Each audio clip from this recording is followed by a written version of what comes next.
तिलाच बातमी आहे अशोक खरात प्रकरणातली। अशोक खरात प्रकरणात आता एक नवी माहिती समोर आली आहे। अशोक खरातचं प्रकरण श्रीरामपूर मधल्या एका स्थानिक दैनिकानं तब्बल वर्षभरापूर्वीच कॅप्टनचे कारनामे या मथळ्याखाली या प्रकरणाचा पर्दाफाश करण्याचा प्रयत्न केला होता।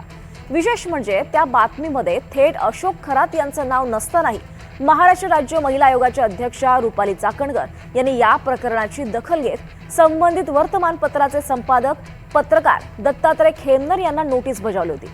पत्रकार दत्तात्रय खेमनर यांनी श्रीरामपूर शहर पोलीस ठाण्यात बोंदू कॅप्टन अशोक खरात आणि 2 अनोळखी इसमांविरोधात महाराष्ट्र पत्रकार संरक्षण कायद्यासह विविध कलमान्वये गुन्हा दाखल केला होता। त्यामुळे आता या प्रकरणाला नवं वळण लागलंय आणि पुढे पोलीस तपासात आणखी कोणते खुलासे होतात याकडे सर्वांचं लक्ष लागलंय।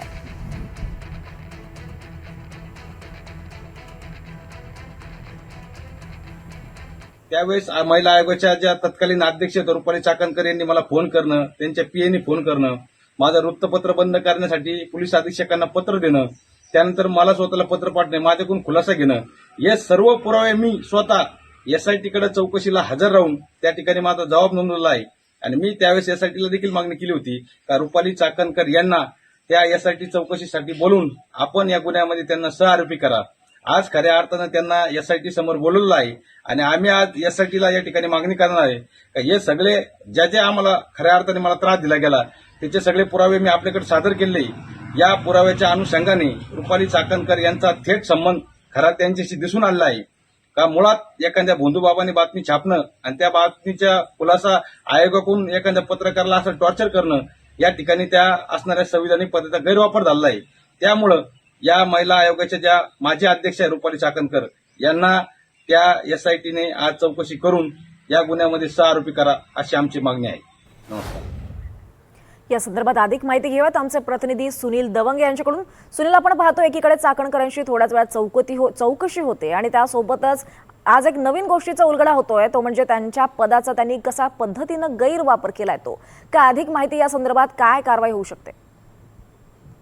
आपण बघितलं असेल दीपाली की श्रीरामपूर येथील जे स्थानिक वृत्तपत्र आहे त्याचे जे संपादक आहे दत्तात्रय खेमनर या पत्रकाराला रुपाली चाकणकर आणि यांच्याकडनं जे धमकीचे फोन आलेले आहेत किंवा त्यांच्यावर गुन्हा दाखल करण्यासंदर्भातलं जे पत्र दिलेलं आहे आणि या अनुषंगाने त्यांनी जे आहे ते श्रीरामपूर पोलीस ठाण्यात पत्रक संरक्षण कायदा यासाठी एप्रिल महिन्यातच गुन्हा दाखल केलेला आहे।